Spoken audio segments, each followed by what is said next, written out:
Welcome to the Check Your Head podcast, the podcast where notable musicians and experts come and share their stories and solutions for mental health and wellness. I'm your host, Mari Fong, a music journalist and life coach for musicians, and today I have some exciting announcements. First, the Check Your Head podcast has partnered with Sweet Relief Musicians Fund, a 501c3 nonprofit that helps musicians in need for the past 28 years. Sweet Relief Musicians Fund has helped a number of musicians and their crew staff, especially during the pandemic, and has also established a mental health fund. So if you'd like to support with your donation, visit sweetrelief.org or visit checkyourheadpodcast.com. Second, the Check Your Head podcast has a new YouTube channel with video interviews of Seether, Gilby Clarke, and more. So be sure to check out our new YouTube channel and please subscribe. Third, we have our featured guest for today. This band recently dropped their 7th studio album called The Human Condition, and the live version of their single Again just reached number 15 on alt-rock radio. Our musical guest today is the awesome Chris Robertson, lead singer and guitarist of Black Stone Cherry, who shares a story of bipolar disorder, anxiety, and panic attacks, along with his solutions for recovery. Next, I interview a mental health expert who shares more about the symptoms of bipolar, our expert being Carly Hester from NAMI, Philadelphia, and we'll also discuss the connection between gut health and mental health. So let's begin with Chris Robertson of Black Stone Cherry. Well, today we have Chris Robertson of Black Stone Cherry, and you just released a new album called The Human Condition, which is your 7th album. So congratulations on that. And Thanks welcome. so much. Yeah, I'm glad to be here. First of all, how are you surviving and thriving during this pandemic? It's been weird. I mean, I never would have thought ever in my lifetime that I would have taken essentially a year off at anyone's mercy but my own. I would have never thought that I would have got told that you really can't do what you do anymore. And that was, at first, it was like, oh, it'll open back up. And then the longer that went on and the more things that got canceled or postponed for an entire year, it starts to weigh on you. And this year's been tough. There's no two ways around it. Not only, everyone's financially struggled, but the bigger picture is how is this affecting people mentally? Because I know for me, I am a person who is manic depressive. Clinically, I'm manic depressive and I have severe anxiety. So it's either really good or it's really bad. And sometimes that side slips up on you. But for me, this year has just been about trying to spend time with family and really looking inward more than anything. And I mean, I had to get on an extra medication. I've taken medication for 10 years now, roughly almost 9-10 years. And I'm okay with that. That's what I found that allowed me to wake up and actually realize the world can be beautiful and the people in it can be as well. I'm an entertainer. That is what I was born to do. It's the only thing I've ever been really passionate about. And then you've also got to worry about the virus. And then you've got people in my family that don't have the strongest immune systems, where they're fighting cancer or just old age or whatever. So it's 6 million worries and one positive. But for me, no matter how many worries there are today, I try to find the one positive and latch onto that thing with everything I got and just try to figure out a way to make that the bigger picture of the day. Well, you have the album, The Human Condition, and it's got songs like Push Down and Turn that have a bit of a mental health message. Is there a message that you're trying to give out to your fans with this album? I mean, essentially for me, it's okay to be a little fucked up. Just the hardest part for me was ever admitting that, right? Mm-hmm. So the biggest thing for me was going, I have a problem and I need help. Because as a dude, I was raised like you can be the tough one in the family. You kind of embrace everything and take it on and just take one for the team. And for me, it was finally trying to break that down and go, okay, you need help. Like, you've got to do something about this now. But, talking to someone The first time I went and talked to a doctor who specialized in mental health, it was the most eye-opening experience of my life because I had every preconceived notion going into it. Like, they hear the same thing every day. They hear this from so many people a day. But the difference is when you talk to a doctor that specializes in mental health, they haven't seen that story every day. They know that each person is different, and you can't treat mental health like the flu or a common cold because that's not how it works. And the other kind of damning thing about mental health is it's the only illness you seem to have to prove to someone you have before they will understand it or begin to accept it a lot of times. My dad finds out he has cancer and it's an immediate, oh man, this is serious. But when somebody says, I've been going through some shit in my head, man, it's common just to go, oh, you'll be all right, man. You'll brush it off. I want to get to a place where people can get the same amount of attention and respect, the people that truly need the help. My hope is that when someone says, I need help, people's ears perk up. Instead of brushing it off, spark a discussion. It's just about trying to help break down that stigma about mental health in general, and especially men. And just because we have a little different biological makeup, we're not allowed to do these things. Push Down and Turn is a song that is literally inward about what I have to do day to day to understand myself and to keep moving forward.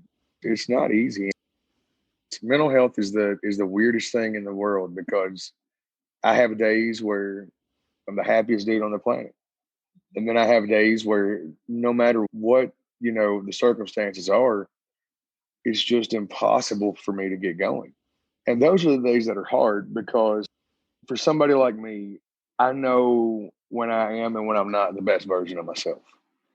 And I feel like when I'm not the best version of myself, that anything I do is not going to be good enough. Perfect example of that is yesterday. I was literally so busy trying to get caught up around home, and I was very frustrated, and I knew that I could not do this to the best of my ability. But it gets back to that constant battle up here of good enough or not, like bad or good enough or not. Today, I woke up in a pretty good mood and I was like, I'm going to have a good day today. I've really been on this thing like, if you believe something enough, you can make that a reality. And something as simple as saying, I'm going to have a good day today. If you make yourself believe you're going to have a good day, you're going to have a good day. The thoughts in our head do sort of affect our behavior, affect how we see things. And sometimes those positive remarks are really going to help. But then there are times when no matter how much we try to change our thoughts, we still are in this depression or we still are in this state of anxiety. And I know in 2011, things kind of came to a head for you.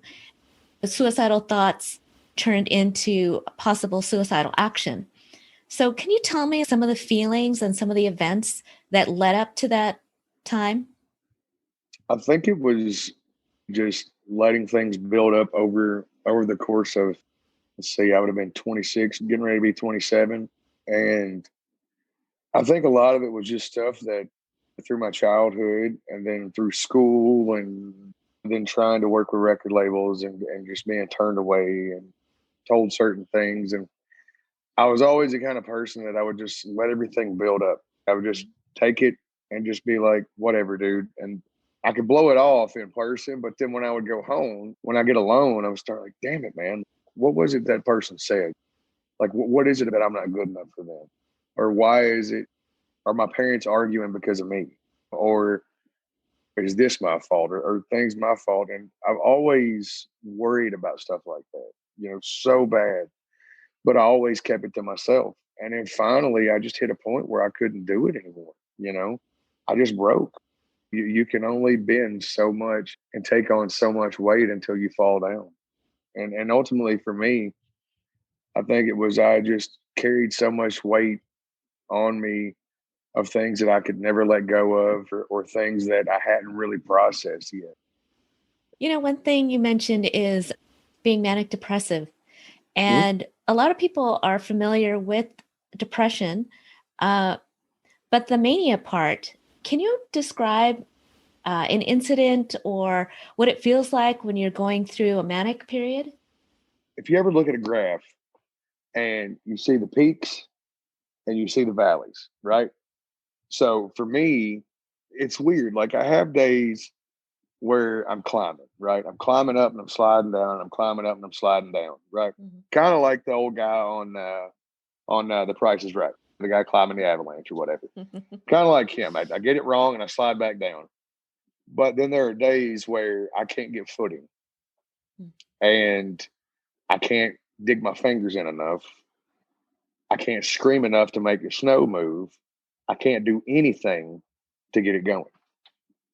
That's like the depression side for me, right? Mm-hmm.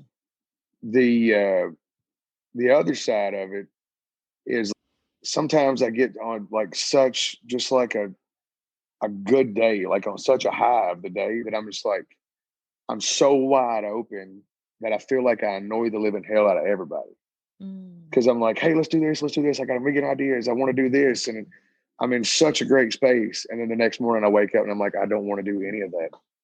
And that is the real struggle. And for me, that's the hardest thing to deal with is that internal struggle of because of the way my brain works. When it's great, it's amazing. And there's so many things that I want to do and get done.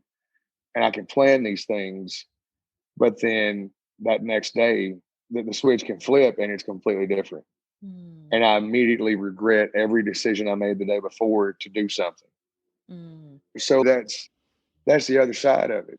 Is even when I'm like on top of the world happy, there's a worry in my mind that this is great, but tomorrow I'm gonna like not want to do what I said I'd do 2 days from now. And that's a weird place to be, but it's I'm learning new ways to process things every day.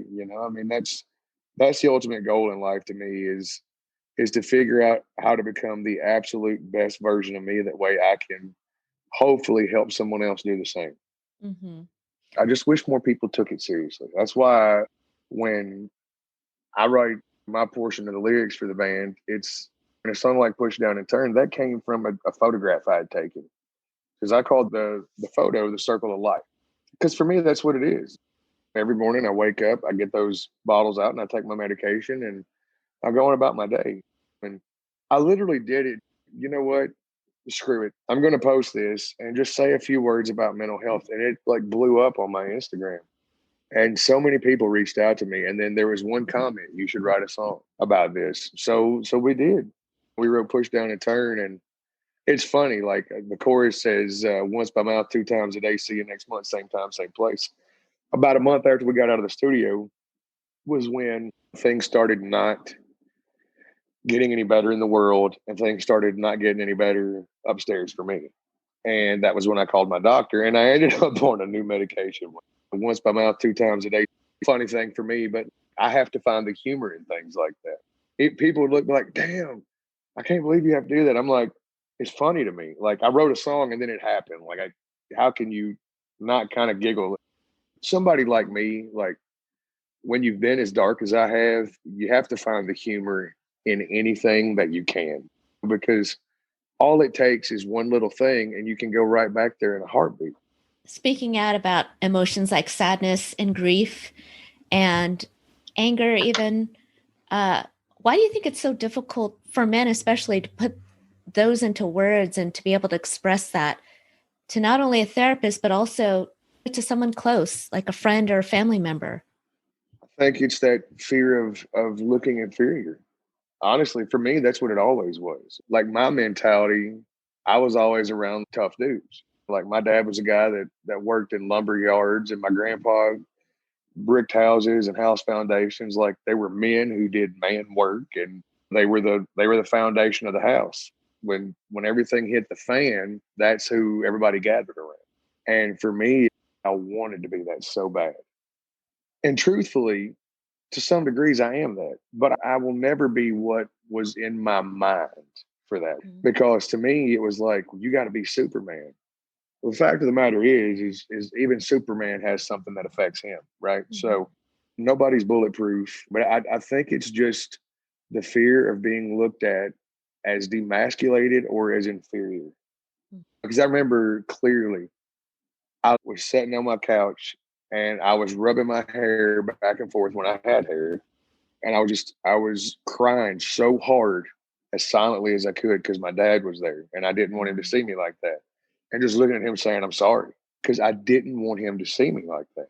And him and my wife both start crying and they're like, look, it is okay, man. We understand. You're trying. You've reached out. You've got help. It is okay.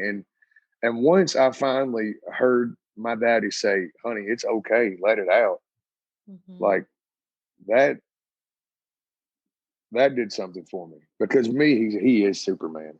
I mean, just there's no two ways around it. My old man is Superman. He's Batman. He's Superman. He's Captain America. He's all of them to me.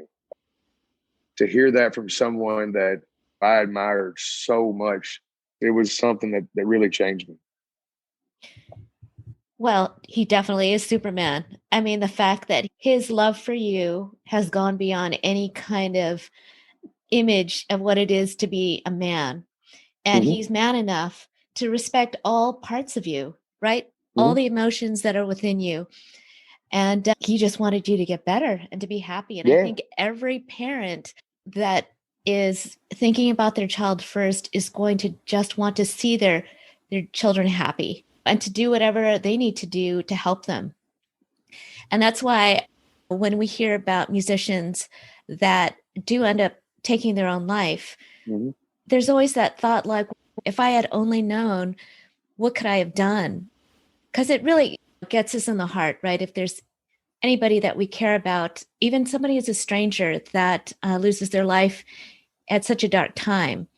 In 2011, you did try to take your life, or you thought about it very seriously, and you pulled back from it. But you said there was something that pulled you back from that. Can you tell me what that was? I've been laughed at. I've been called everything, and I'll say it till the day I die. I literally, God stopped me. Said, no, this is not happening. And I turned back, went in my house, put the gun up, and I just sat on my couch and cried. For me, that was kind of a defining moment of me knowing, okay, there is some kind of higher power. Because it was literally like something just grabbed me and said, no. And I can't explain it. Like I said, I've been made fun of and told I should have done it and a million different things. And it really bothered me at first. They mock me for believing in whatever I believe in. There's also 25, 30 people that go, thank you for speaking out about this. If I can keep anybody from getting there, then I can handle anything anybody's got to say. Yeah. And I really applaud you for that, because it takes a lot of strength and bravery to be that honest. Now, you mentioned being manic depressive, and oftentimes that, like, the symptoms can start in childhood early on. Can you remember some of the first thoughts that you had that pointed to a mental health issue? Yeah, I was 10, 11 years old. We lived out in the country, and I remember, I would ask my parents if I could stay home while they would go to town for a couple hours. And I remember, and I don't know why, and I still don't understand. I can't understand why at 10, 11, 12 years old, I would look up at a gun rack and go, I wonder if I shot myself, if anybody would notice. Because I didn't get treated bad. I mean, my parents argued, but they treated me good. They treated my brother good, my sister good.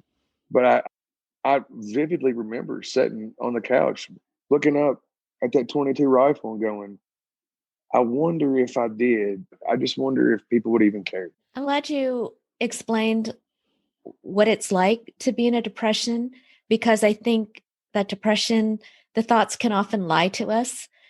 Just like you looking at the gun and thinking these thoughts, and also taking blame for things that weren't necessarily your fault, but there's something about the disorder that causes you to think that way. you also talked about anxiety. Can you give us some examples of some of the anxious feelings you've had and like examples of what goes through your head when you're anxious? So we used to go out to the merch booth every night, and we haven't done that since 2011 or 12. For anyone who's never had a panic attack, for me, it's the closest thing to drowning while standing on land I can imagine. Mm. Right? Like you can't get your breath. It's very disorienting. And I've had panic attacks so bad where I feel kind of hazy. But it's like a complete feeling of like you're drowning standing on dry land, but there's Mm. nothing you can do. And for me, it's just a lot of times when I have a really bad one, I just need to get somewhere really quiet and just relax and remember to breathe. But and they hit everyone differently because we all have different fears. For me, it starts. I'll start feeling really really overwhelmed, Mhm. and then I'll start getting really really nervous on top of that, and then I know what's going to happen. And luckily, I have a medication that can really help those when I feel Mhm. one coming on. It's essentially an antihistamine that just kind of Really? opens you up and allows me to breathe a little bit better. Mm. When I feel one of those coming on. But it also has an adverse effect. Some people have tried the same medication I'm on and it intensifies theirs. But for me, it allows me to breathe and be able to just focus again. You mentioned something about medication that I think is really Mhm. important, that each medication will affect us in different ways, whether it's side Mhm. effects or efficacy. Can you describe what your journey has been to find the right medications for you? I started on one medication and it seemed to help, but all I could do was sleep. Mm. And then I had another medication that I had side effects from, so I couldn't use that. And it didn't seem to help me at all, anyways. So Mhm. it was just kind of a bust. But with a lot of medications, it takes a week or two for it to fully be in your system, and you got to give your body time to acclimate to those things. Mhm. But ultimately, I think it was the third or fourth medication we tried seemed to just help take the edge off enough that everything was bearable, and I could start to try to process how to deal with certain things. And I've been on that medication now for several years, and over the years, I'm up to the maximum dose of that medication. That's why I now have an additive with it. I mean, the thing for me is I've tried getting off medication. Mhm. I've tried doing, anything I could to not have to take medicine. And that just ain't in the cards for me. Nothing I've been able to do helps me as much as taking my prescriptions for the issues I have work for me anyways. And I know there's a million people that are like, no, you can do other things. And okay, yeah, anybody's able to try that. I did. But for me, what worked was taking tablets. Like I have antidepressant slash anti-anxiety medication that I take in the morning. And then I also have my anxiety medication for if I feel like I've got a panic attack coming on. But I walk around with that and I don't mind. It really doesn't take up that much space in my pocket. It's not a big deal. Nobody else has to take it for me. So I don't know why anybody would have a problem with it. But so many people do. They're like, oh, you shouldn't take medicine. I'm like, well, you shouldn't be judgmental. So, you know, Very true. And what I find interesting is that we have medications out there for depression, anxiety, and bipolar, and so many different things that have been tested that we know that for the long term, they can be good for you and really improve mhm, your life. But then there are other things that people tend to grab that aren't as healthy, but they seem to mhm. have no problem doing that. I Or, drank my problems away many times. I got to a point where I was drinking about a fifth of Jim Beam on stage a night, dry, straight out of the bottle. And yeah, it was because I like to have a good time. And at that point, I was probably 265 pounds and I was a big guy, Mhm. sweating my ass off. So I could drink quite a bit without getting crazy. I had a high tolerance, but also it was about 50% because I like to have a good time and about 50% because it helped me not think about the stuff I didn't want to think about. Mm. And That's not healthy. People say, well, taking prescriptions aren't healthy. Well, I'm not on any narcotics. Like I was able to get off of all of those. Nothing I take is highly addictive. Like everything I get, I can travel the world with. I have an antidepressant, a blood pressure medication that I take, and a heartburn pill. Literally, that's what I take. You know what I mean? So for me, I would much rather do that than like I come from a family of a lot of alcoholics on one side. And I see what that does. I know what addiction does to my bloodline firsthand. I know what addiction does to my bloodline. So What have for you me, experienced for that? I mean, with that, with your family and even with um, yourself?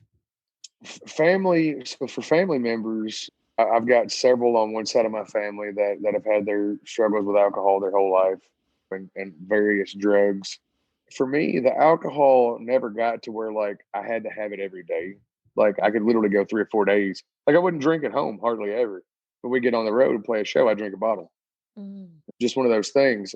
But my biggest problems I've ever had where I got really addicted to Xanax when I first went through my breakdown and then pain pills. I got really, really bad on those. And thankfully I was able to get off those. I haven't had a pain pill in about 7 years, I guess, like an actual narcotic. And for me, that's a big ass win. You know? No, that's huge. It's huge. You know, I used to be in the pharmaceutical industry and Mm-hmm. I got to know about benzodiazepines like Xanax Yep. and having to get off of painkillers. I mean, it is a huge mountain that you've overcome. Ultimately, it's a situation where when that addiction clicks in your head and you're like, I have to have this. Like I would literally get woken up 10 minutes before a gig and I would roll over and grab 3 or 4 Xanax out of a bottle, pitch them in my mouth and chew them up, Mm. walking to the stage. Or I wouldn't play. I felt if I didn't have my Xanax, I couldn't go play the show. Mm. And anybody that's ever had to take anything like that knows that they kind of zombify you a little bit. And here I was chewing 3 or 4 up at a time and walking on stage. And then I don't remember 2 years of touring. I don't. From 2011, most of 2012, like all of 2011 pretty much and 12 are just kind of a blur to me. Mm-hmm. Was there an incident that made you say, you know what, I can't take this anymore. I do need to go and do something It about. started for me, I realized I had to quit all the pills. We had been home and we had gone on the road and I was in England and my wife called and said, how you doing today? And I was like, I'm all right, because she knew I was struggling really bad. And she said, well, are you sitting down? And I was like, I can be. She said, I'm pregnant. And I was immediately thrilled because I had something positive in my life for a change.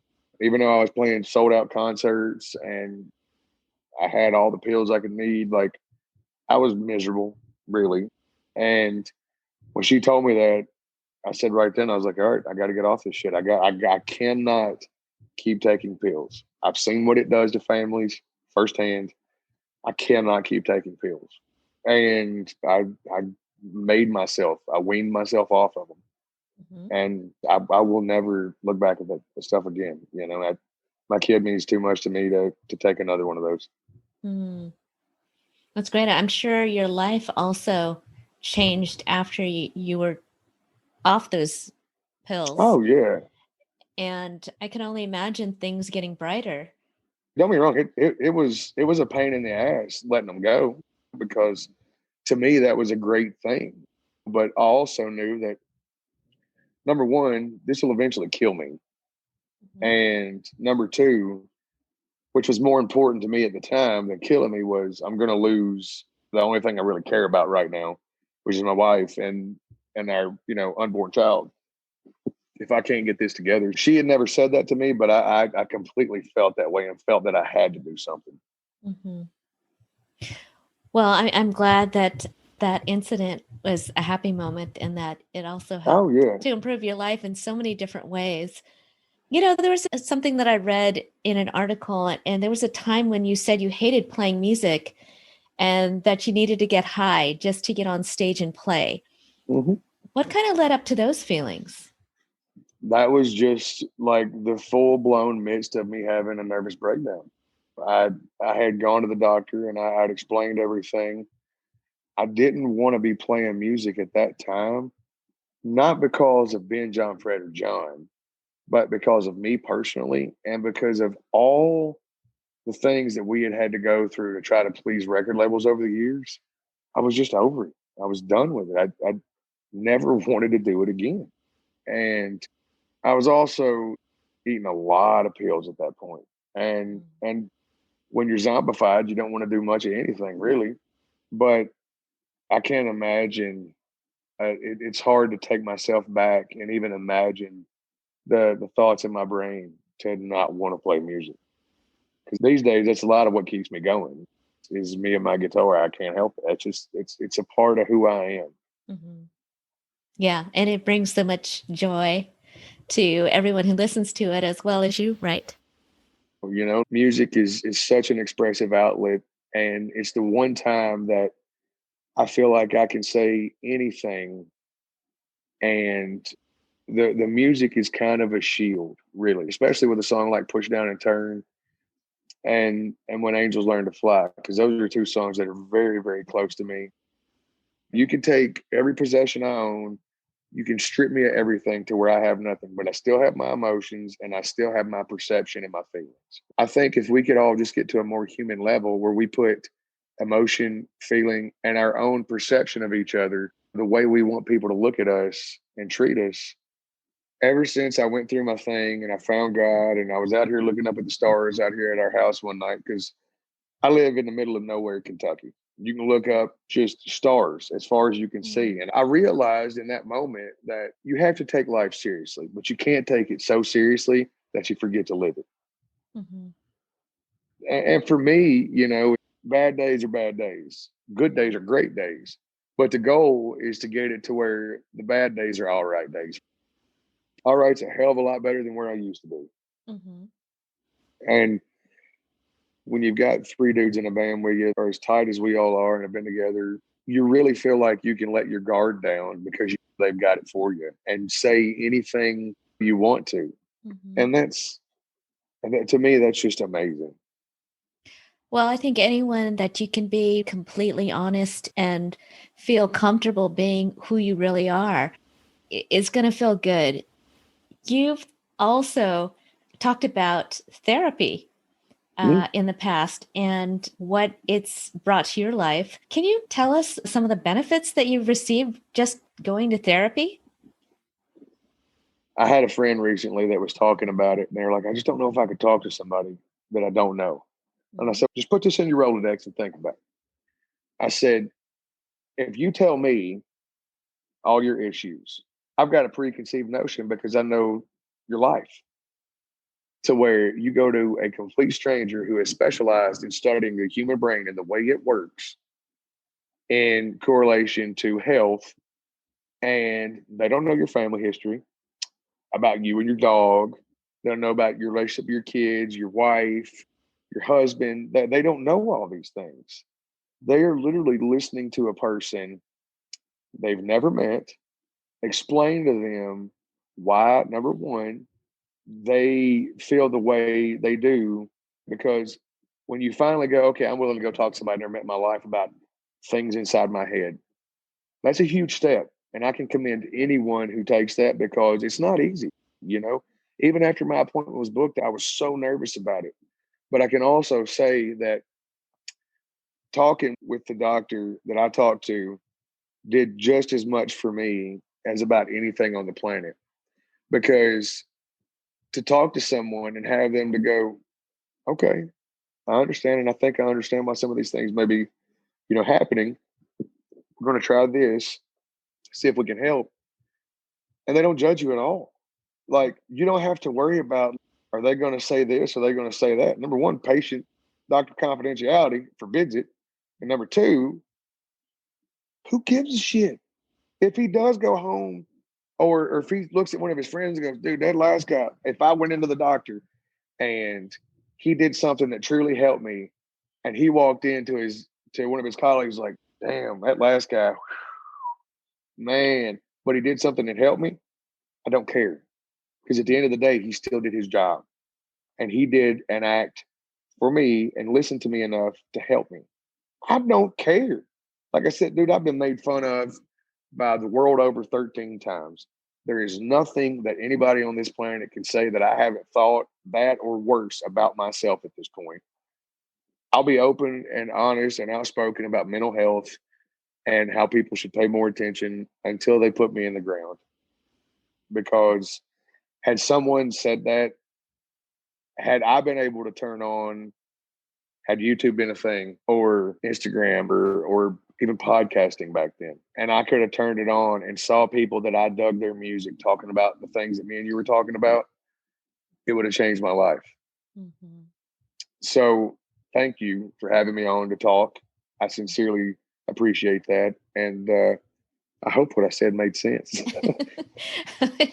It made perfect sense. And Chris, awesome. Thank you, because you're doing exactly that, which is changing people's lives for our listeners and for your fans. I love it. I don't know that I've ever changed anybody's life, but if hearing me talk about how crazy I am, let somebody go, maybe I should check in and get some help, then it's all good. Well, thank you so much, Chris. I really appreciate you being on the podcast. I sincerely appreciate it. Okay. No worries. Thank you. Next up, we have Carly Hester, a clinical social worker and manager at NAMI Philadelphia. NAMI standing for the National Alliance on Mental Health.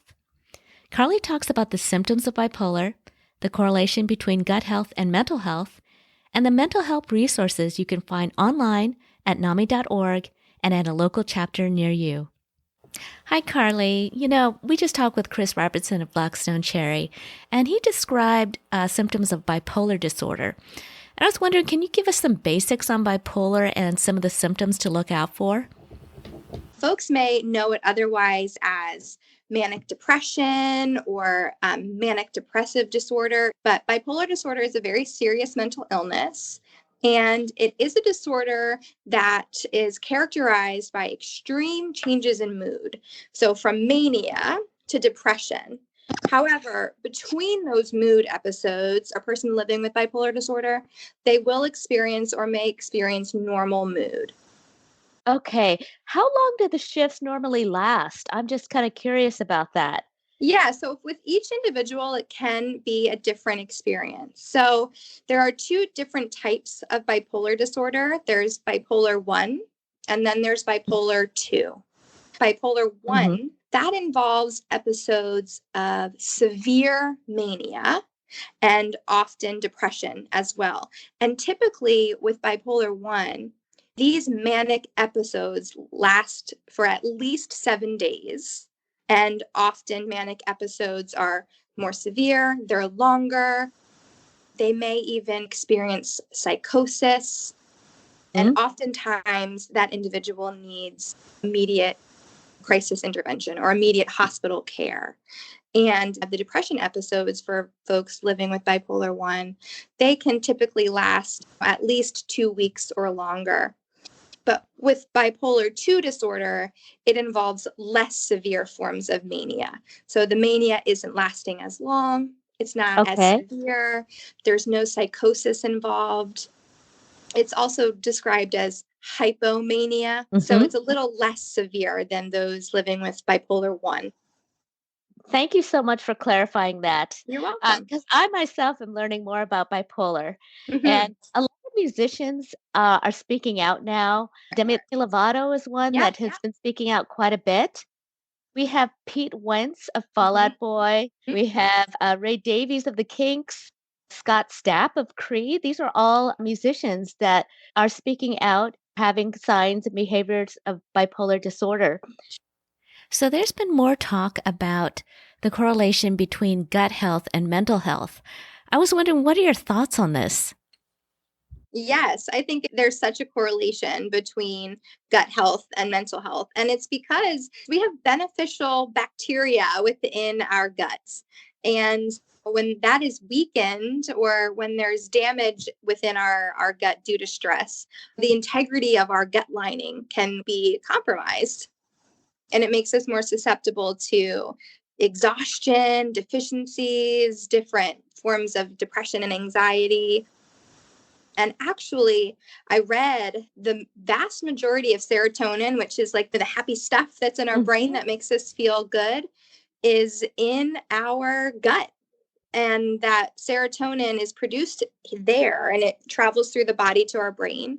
And when our gut is compromised, our serotonin levels are less. And there's not a lot of serotonin to travel to our brain. So there is a big correlation between lack of serotonin and depression and anxiety and diagnoses that are similar to those. Thank you so much for clarifying that, because I think that's kind of new information in general. Yeah. And that we should all really be aware of our gut health and that it could affect our entire body, not just our gut. So if there are musicians that are on tour or anyone that is starting to have signs of bipolar, what are some of the services that NAMI can provide? NAMI affiliates have helplines. NAMI National has a helpline that you can call into if you're feeling signs of mental health distress or if you're feeling in crisis. You can always call the NAMI helplines at your various affiliate offices, or the helpline for the national NAMI line is 1-800-950-NAMI. So that's pretty easy. But most importantly, if you're experiencing crisis or feeling suicidal or having feelings of self-harm, you can always reach out to the National Suicide Prevention Lifeline through phone, or you can even text now, which is great. And I'll give you those numbers here as well. So the National Suicide Prevention Hotline is 1-800-273-8255, or you can text the word NAMI, NAMI, to 741-741, and you'll be connected to a trained crisis intervention person on the other end of the phone. That is so amazing. And I love the fact that now that there's texting. Yeah, it's wonderful. We do a lot of work, NAMI does, with a program called Ending the Silence. We go into schools and we talk to youth about mental health and signs and symptoms and asking for help and advocating. And a lot of times young people are more interested in their phone through texting. And musicians alike, they're busy. They're on the road. They're going to and from different gigs and shows and doing lots of things. So they may not have an opportunity to sit down and have a phone call, but texting might be an easier resource for them. And texting can add some privacy. It's confidential and it's just so much easier, especially if you're in a crisis. Everyone seems to have the phone in their hand, and it may be easier for them to text versus talking. There's a lot of times there's a stigma, whether it's within our families or our friend circle or our community, saying, I'm struggling or I'm hurting here. I have a mental illness and I don't know like how to get help. That's a scary thing for people because of that stigma, right? That people think people with mental illness are weak or they're scary or they're crazy and they're going to harm me or themselves. So folks hide in that hurt and they don't often come forward because of that shame. So NAMI and Ending the Silence really strives to crush that stigma and to really have conversations around getting help and asking for help, and that being an advocate is being a hero and that you could save someone's life. So if somebody asks for help, what is the response that is the right way to respond where you can really help? Absolutely. And I think in our Ending the Silence program and just in general, if someone asks for help, that's them being brave. And that is them coming forward and saying, I am hurting and I need help and I trust you to help me. So we always say, never leave that person in the dark, never leave them alone, and to take action immediately and always.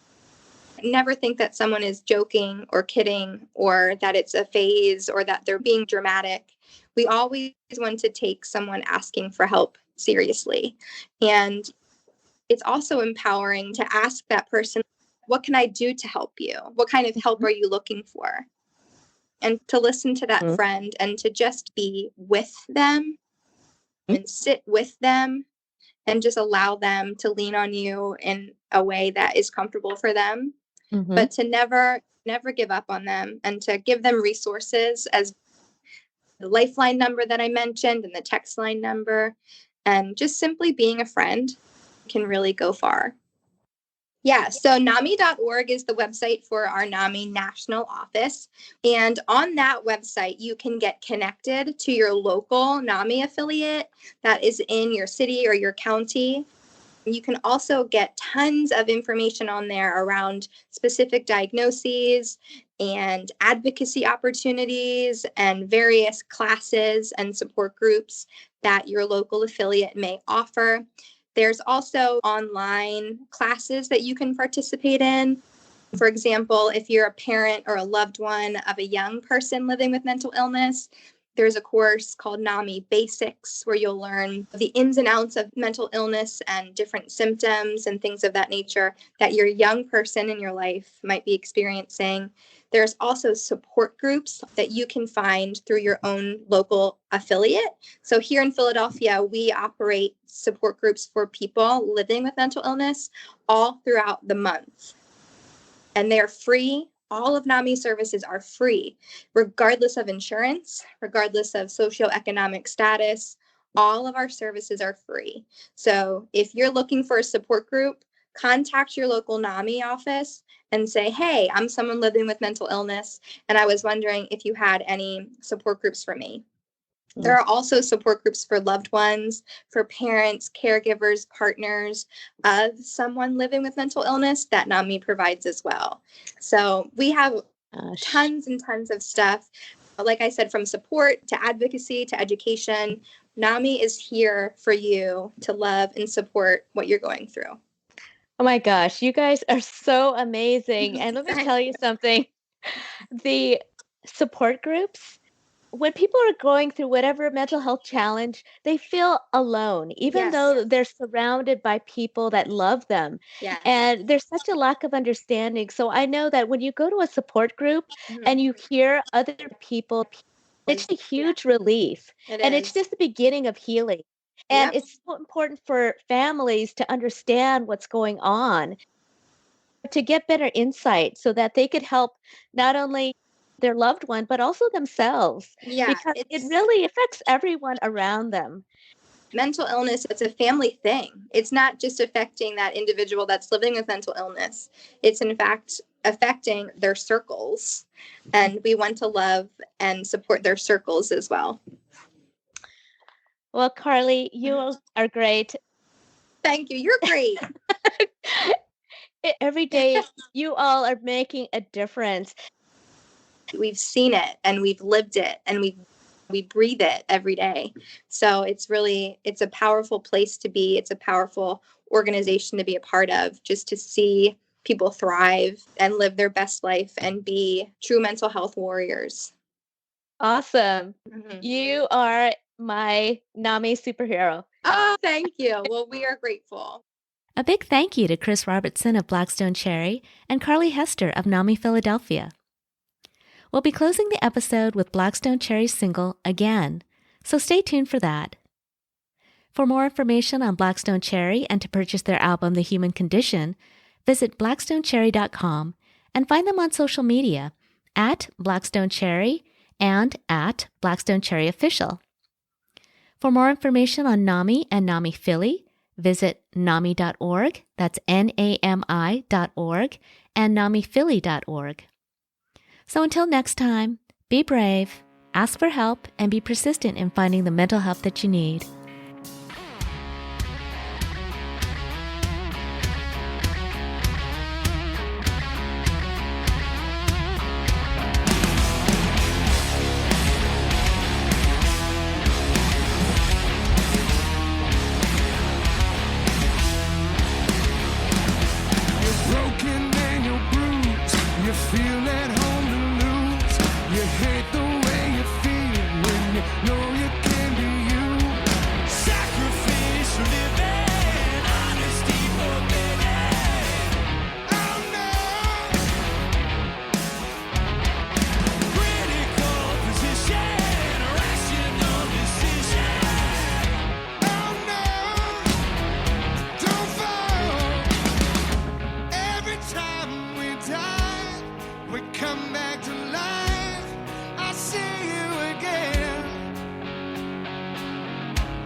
come back to life.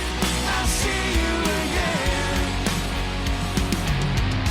With wings from the fire, we fly even higher and do it again.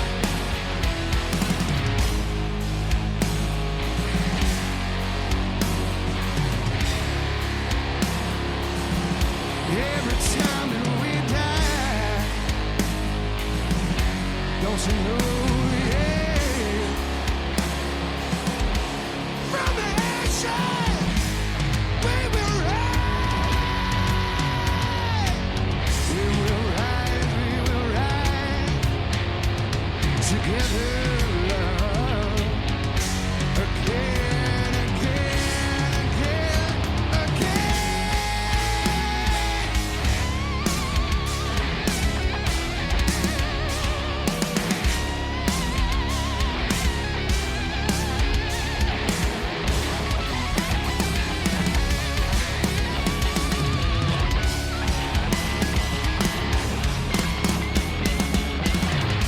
Every time we die, we come back to life. I'll see you again. With wings on the fire, we fly even higher and do it again. Every time that we die, we come back to life and do it again.